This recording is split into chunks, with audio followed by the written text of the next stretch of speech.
Looky there, I'm back again, you bunch of sissies.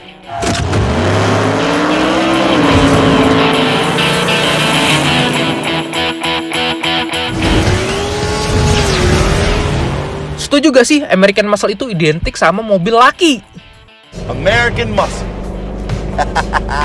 Udah tampangnya sangar, bodinya berotot, dan juga suara mesin V8 yang gahar.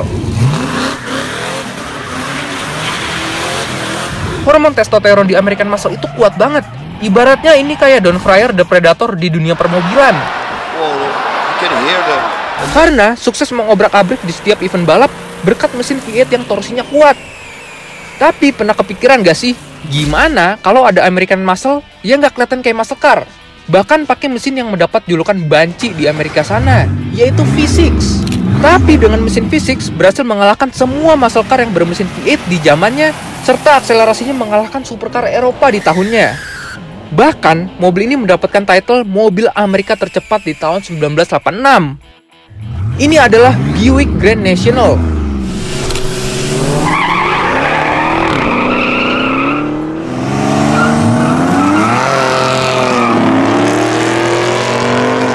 The Real Sleeper, tampang sopan, akselerasi garang. Mobil andalan Dominic Toretto di Fast Furious keempat. Kita akan bahas mobil ini dan gue jamin lu bakal takjub sama mobil ini. Simak terus di UCR Channel.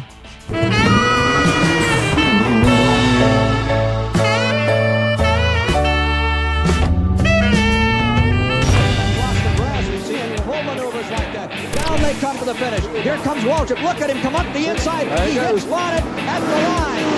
Car number 88, Bobby Allison has won the Clash. Second place. Tahun 1978 di Amerika. Sedang terjadi krisis minyak, peraturan emisi yang semakin ketat, serta banyak mobil yang mengecil baik bodi dan tenaga mesin.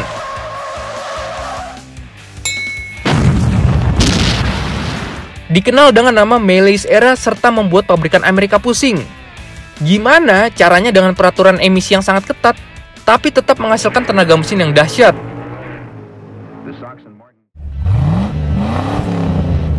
Well, pada zaman Malay's Era atau tahun 70-an akhir, mobil Amerika tercepat dan terbuas jatuh kepada Chevrolet Corvette dengan mesin 5.700 cc V8 tanpa turbo. Anak emas General Motor yang sangat liar untuk dikendalikan dan pastinya kencang banget.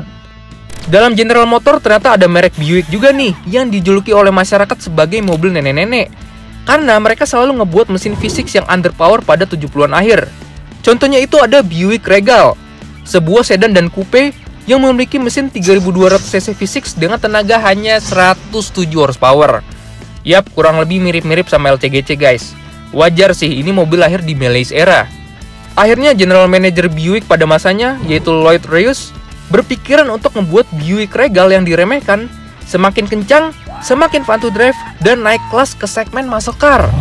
Serta target utamanya itu ngebuat saudaranya sendiri malu di lintasan drag race, yaitu ingin mengalahkan Chevrolet Corvette dengan hanya menggunakan mesin V6 yang dianggap banci. I convinced Herb to come up to Buick and start a performance division within Buick division, and he did that. Welcome to Alabama International Motor Speedway, Talladega, the world's fastest race course.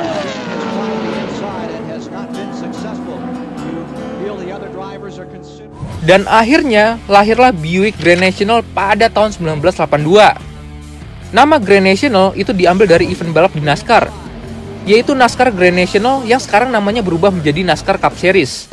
Pada ajang Grand National, merek Buick yang menurunkan Buick Regal bisa dibilang sukses banget dan mendominasi pada event tersebut. Berhasil ngalahin Chevrolet Monte Carlo, Ford Thunderbird, serta Dodge Miranda. Maka dari itu, awal mulai diproduksinya Grand National sebagai bentuk perayaan atas keberhasilannya di balapan NASCAR guys. Basisnya diambil dari Buick Regal yang terkenal underpower, mobil nenek-nenek, dan jauh dari kata ngebut. Tapi usus Grand National itu jauh diimprove dari Buick Regal. Contohnya, shock breaker dan per dibuat lebih kaku, serta ada penambahan stabilizer supaya handlingnya mantep. Udah gitu dipakein LSD supaya traksinya lebih dapet, dan mesinnya dibuat lebih kencang. Versi Grand National awal atau tepatnya pada tahun 1982, pakai mesin 4100 cc V6 tanpa turbo yang tenaganya hanya 125 horsepower. Masa tenaganya kayak Honda aja sih bang? Habis tuh sama Fortune sama Pajero. Wah pelan banget nih pasti. Harap diingat ya adik-adik, mobil ini lahir pada Melis era, di mana mobil-mobil tenaganya pada dikurangin supaya irit BBM dan peraturan emisi yang ketat banget. Tapi nggak sampai di situ. Pada tahun 1984, akhirnya Buick Grand National diimprove lagi performanya dengan menggunakan mesin 3800 cc V6 turbo yang tenaganya bisa 200 horsepower dan torsinya 406 Nm. Wow, you can read the brochure. Fakta menariknya, sebenarnya mesin ini tuh udah dikembangkan sebelum mobil ini lahir guys. Tepatnya itu udah dikembangkan pada tahun 1973. Jadi ada engineer Buick yaitu Ken Baker membuat program untuk menciptakan mesin yang lebih irit BBM dan lebih bertenaga dibanding mesin V8 American Muscle. Ken Baker dengan ide jeniusnya mengusulkan untuk membuat mesin V6 yang dikasih force induction atau turbo. Dan akhirnya terbukti berhasil guys. Dengan jumlah silindernya yang lebih sedikit ngebuat lebih irit BBM, serta ditambahkan dengan turbo atau induksi paksa, ngebuat tenaganya setara dengan mesin V8 American Muscle. Di masa-masa krisis minyak sih jelas, ini konsumen suka banget.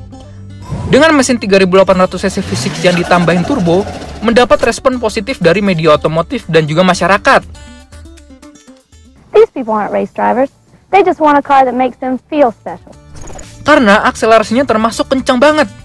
Dengan 4-speed automatic yang disambungkan ke roda belakang, 0 ke 100-nya cuma 7,5 detik serta quarter mile-nya itu 15,9 detik. Majalah Car and Driver juga ngetes ketiga mobil andalan General Motor. Ada Buick Grand National, ada Chevrolet Monte Carlo, dan juga Oldsmobile 442. Tapi guys, Buick Grand National itu berhasil ngasapin kedua mobil tersebut di lintasan drag race. Bahkan keduanya itu menggunakan mesin V8 dengan kapasitas mesin yang lebih gede. Tapi sayang guys, masih belum bisa mengalahkan target utamanya, yaitu Chevrolet Corvette. Ya emang, gak mudah buat ngalahin supercar bad boy andalan GM yang satu ini. Tapi Buick gak menyerah. Pada tahun 1986, Grand National itu mulai diimprove lagi supaya lebih kenceng dengan menambahkan air-to-air intercooler, pressure busnya itu diperbesar, serta sistem fuel injection yang disempurnakan. Tenaganya menjadi 235 horsepower dan torsinya 447 Nm. 5 horsepower lebih gede dibanding Corvette. Itu gokil men. Bahkan rumornya unit tes media Car and Driver mendapatkan tenaga 290 horsepower.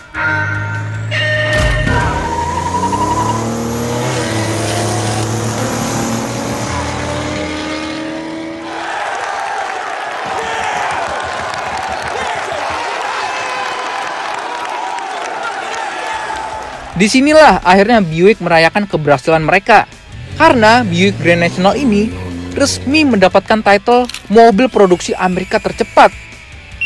Akselerasi 0 ke 100-nya hanya 4,8 detik dan waktu quarter mile-nya 13,7 detik. My first reaction was, this is impossible. There's no way this can go that fast. Although, while doing the test, I mean, the car felt quick. I mean, there's just no two ways about it. So, the reaction is amazement, and then the next thing is, well, gonna do it again. Akhirnya guys, mobil yang dijuluki sebagai mobil nenek-nenek berhasil ngasepin Chevrolet Corvette, Ford Mustang, Chevrolet Camaro, Pontiac Firebird, Dodge Charger, dan masih banyak lagi. Dan semua mobil itu menggunakan mesin V8 yang gede-gede, 5000 cc, 5700 cc, bahkan 7000 cc. Sedangkan Grand National cuma dikasih mesin 3800 cc V6 yang ditambahin satu turbo. Bayangin men, lu punya supercar yang kencang tapi disusul sama mobil yang bodinya kayak kardus karena serba mengotak. Emang nih mobil desainnya nyentrik banget guys, serba mengotak karena basisnya emang dari Buick Regal biasa. Bahkan interiornya juga serba mengotak nih, mulai dari dashboard, speedometer, panel AC, serta head unit. Fakta menariknya guys, speedometer di mobil ini cuma sampai 85 mph atau 140 km/jam. Loh, kok mobil sport speedometer cuma 140 doang sih bang? Itu mobil balap atau mobil pickup? Tunggu dulu guys, jadi mobil ini kan basisnya sama kayak Buick Regal. Nah, karena Buick itu males ngedesain speedometer buat Grand National, ya akhirnya speedometernya dibiarin aja deh sama kayak Buick Regal. Tapi aslinya top speed Grand National ini di limit di 200 km/jam aja guys. Kalau limiternya dilepas, itu bisa di sekitar 250-an km/jam.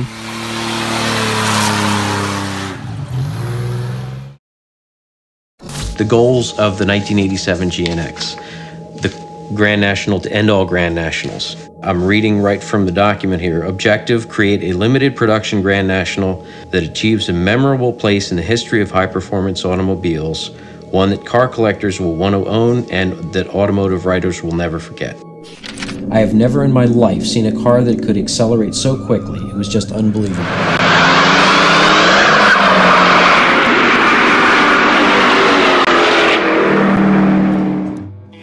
Pada tahun 1987, Buick ini ingin ngedevelop mobil dengan front wheel drive supaya lebih efisien. Rumornya sih ya, emang GM tuh sengaja pengen namatin karir Grand National supaya supercar andalan mereka, yaitu Chevrolet Corvette, tetap berjaya dan menjadi salah satu mobil Amerika tercepat. Namun para insinyur Buick tetap idealis dan ingin membuat Grand National lebih kencang lagi guys. Sekaligus, Buick ingin mengakhiri produksi Grand National secara baik-baik dan dikenang oleh masyarakat sebagai sedan dengan performa tinggi. Maka dari itu, Buick mengirimkan 547 unit ke McLaren untuk membuat Grand National semakin kencang lagi. Yap, lebih tepatnya dikirim ke ASC McLaren di Livonia, Michigan, yang pada saat itu merupakan perusahaan tuning spesialis mobil Amerika. Nama mobilnya diganti menjadi Buick GNX, atau singkatannya Grand National Experimental. McLaren menjadikan mobil ini semakin kencang, ganas, dan bisa ngasapin supercar Eropa. McLaren mengganti turbonya menjadi lebih gede dari merek Garrett, intercoolernya di-upgrade juga, ECU-nya baru, serta kaki-kakinya dibuat lebih kaku dan rigid. Tenaganya naik menjadi 276 horsepower dan torsinya 489 Nm. Bahkan beberapa pengetesan individual, aslinya tenaga mesin ini bisa di sekitar 300 horsepower. Gokil! 0 ke 100-nya menjadi 4,6 detik dan quarter mile-nya 12,7 detik. Itu artinya merupakan salah satu mobil produksi dengan akselerasi tercepat di dunia. It was seriously fast. When you were in it, that car was just eating up pavement. It would put you back in the seat and the car would feel like it was flying. Supercar Eropa sih udah dihabisin sama Buick GNX ini. Contohnya udah ngasepin Lamborghini Countach, Ferrari Testarossa, Porsche 930, bahkan akselerasinya hampir menyamai Ferrari F40 yang pada masanya itu juga mendapatkan title salah satu mobil tercepat di dunia. Fakta menariknya, karena mobil ini RWD dan torsinya hampir 500 Nm, ngebuat GNX ini gampang overspin. Makanya McLaren ngasih torque arm yang berfungsi neken ban belakang ke aspal dengan memanfaatkan berat bodi, supaya ban belakang nggak terlalu ngespin guys. Jadi kalau lu lihat mobil ini lagi nge-launch, itu kayak AWD, minim banget nge-spin. Sayangnya mobil ini udah nggak dilanjutin lagi karena Buick ingin fokus ngebuat mobil penggerak roda depan yang lebih efisien serta mengubah citranya menjadi mobil mewah dari mobil sporty. Buick GNX adalah ikon terakhir Buick yang memperlihatkan hasil dari dedikasi tinggi engineering bisa ngebuat mobil-mobil performa tinggi kalah dengan mobil nenek-nenek. Jadi gimana guys? Gara-gara konten ini, kalian semakin suka gak sama mobil ini? Jika kalian suka dengan konten ngebahas sejarah mobil-mobil di dunia, pantengin terus channel ini, karena kita akan bahas mobil di luar sana yang punya kisah menarik.